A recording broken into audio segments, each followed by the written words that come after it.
because one of the themes going on today is Rogation Sunday. What's Rogation Sunday about? Blessing the crops. It's walking around in the fields, getting your feet dirty, walking through cow manure, and all of that other good stuff, so that you can bless the fields. But blessing the fields is about creation, and hence the songs we've been singing are all about creation. So that's one thing. Later today, we're going to have an opportunity to hear and talk about refugees. Not that we haven't been hearing about refugees in the press and in tweets and everything else, but we're going to have a real conversation about it. That's the second thing. Third thing is we're going to honor at least 2 graduates, well 3 high school graduates. That's an important milestone in their lives, but it's in a sense a milestone in all of our lives when somebody reaches that point. And that's the third thing. The fourth thing is the choir is singing their last hurrah today for summer. They're going to take a little break and have summer off. And we'll be back in the fall, but they're going to sing. That's the fourth thing. The fifth thing, we have these marvelous readings today, which I'll attempt to say something about. So the first reading is from the book of Acts. We've been accustomed during this Easter cycle of hearing the first reading from Acts. Acts of the Apostles, the second book of the writer of Luke. For the first several Sundays, we've been focusing on Jerusalem and the early church as it began in Jerusalem. The primary character in those readings was Peter. But now, this Sunday, we're shifting to talking about the Apostle Paul. The second half of the book of Acts is all about Paul's missionary journeys. So today, we get to hear a different facet of Paul's missionary journeys. Typically, when he wandered around, his first focus, his first stop, would be the local synagogue. He was a rabbi in his own training, and so he was familiar with Judaic legalism and religion, and so he would engage with the people in the synagogue. And one of the refrains that happened all too often is that people got vexed with him and would sometimes beat him up, sometimes put him in prison, and send him packing out of town. But that's the part of Paul's missionary journeys. Today, he goes to the university. Now, how many of you are university graduates? A lot of you, right? I want you to remember back in your university days when you actually sat down with other people and had philosophical conversations. Can you remember that? It's hard to remember now because we don't do that. We tweet and we do all kinds of other little sound bites, but we don't sit down and talk with each other and have conversations about real stuff. But that's what the Athenians did.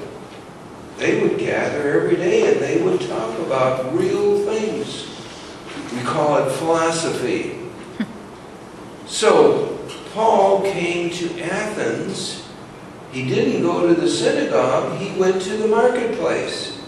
He went to the place where people had those conversations.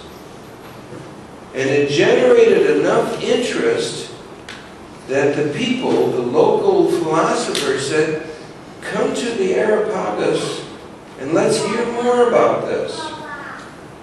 And so he went to what is called called Mars Hill. I'm talking about the real Mars Hill, not the one that's next door. And at Mars Hill, people would talk philosophy. They would share ideas.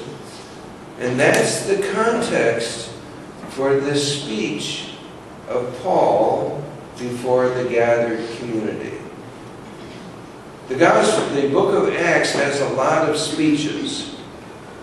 Probably a good fifth of the whole book is speeches, sermons.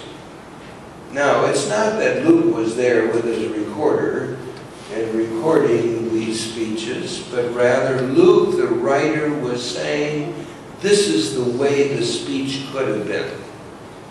And it's not, of course, the whole sermon of Paul, but it is the essence of what Paul is trying to say to the Athenian community.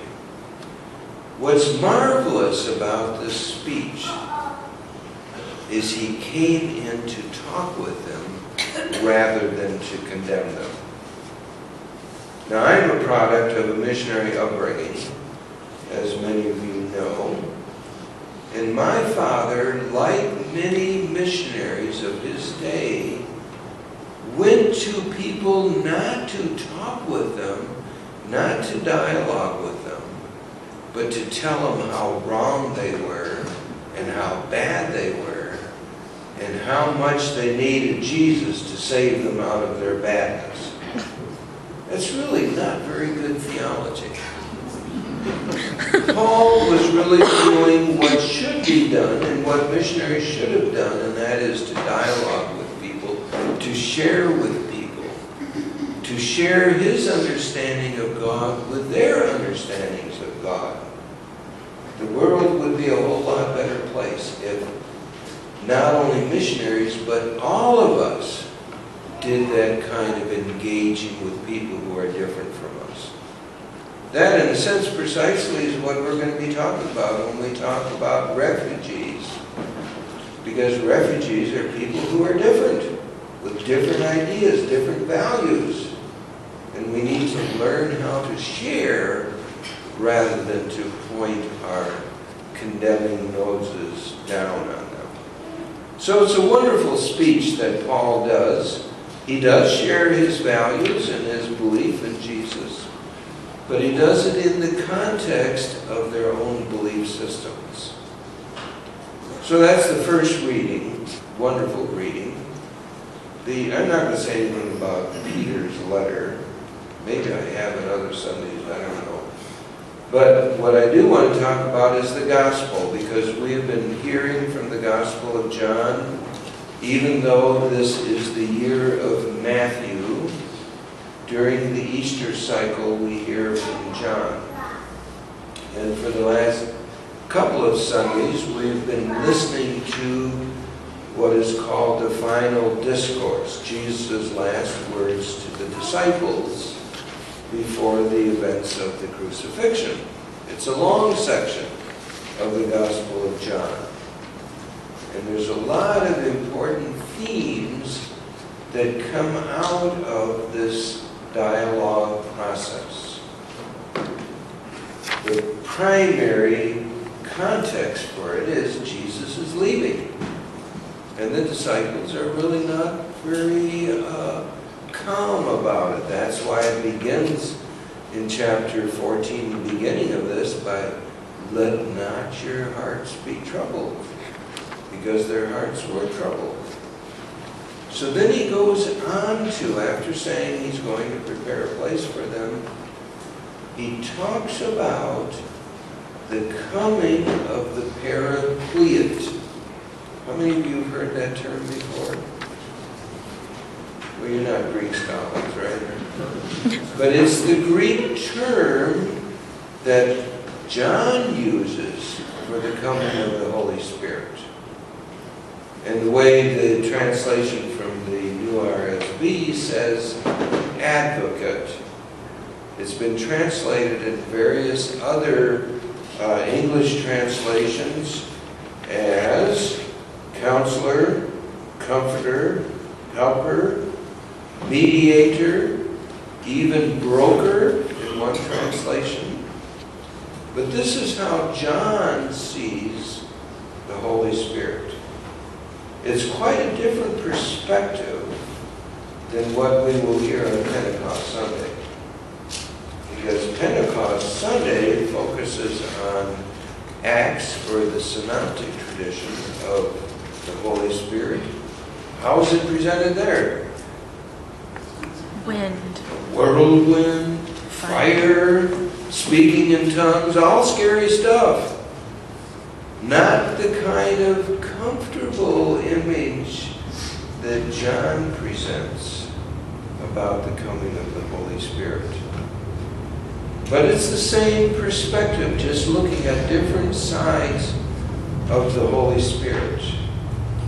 I think we Episcopalians, because we're not into the charismatic stuff, are more comfortable with John's image of the Holy Spirit as a comforting presence, as I don't think very many of you had to go on trial for something, but a defense attorney is a counselor, is somebody there on your side, no matter what it is that's coming against you. That's the image that John presents of the coming of the Holy Spirit. Now, it doesn't happen yet, because we will hear that on Pentecost Sunday with the final part of the Gospel of John, where Jesus breathes on them and says, "Receive the Holy Spirit." So even though Pentecost hasn't come yet, it's an important thing to remind ourselves that we really are Holy Spirit people, because it's the ongoing presence of the Spirit in our lives that enables us to truly be the followers of Jesus. It's what connects us to Jesus. It's what connects us to God the Father, is the presence of the Spirit. And if you want to, by the way, it's no longer in the theaters, but The Shack. Anybody see the film of that? Mm-hmm. Just a few weeks ago? I missed it, but it's a wonderful. Is it still being shown? Actually, it's just about ready to come out on Redbox. I think it's still at Woodland for $5. Anyway, it's a marvelous portrayal of not only the Spirit, but also of Jesus and God in a relational kind of framework that we're not used to thinking about the Trinity. I mean, this is Holy Trinity Church, right? Yeah. It's all about relationship.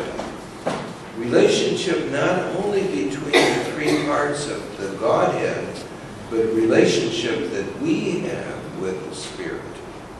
And it's that relational connection that I think is important for us to hang on to.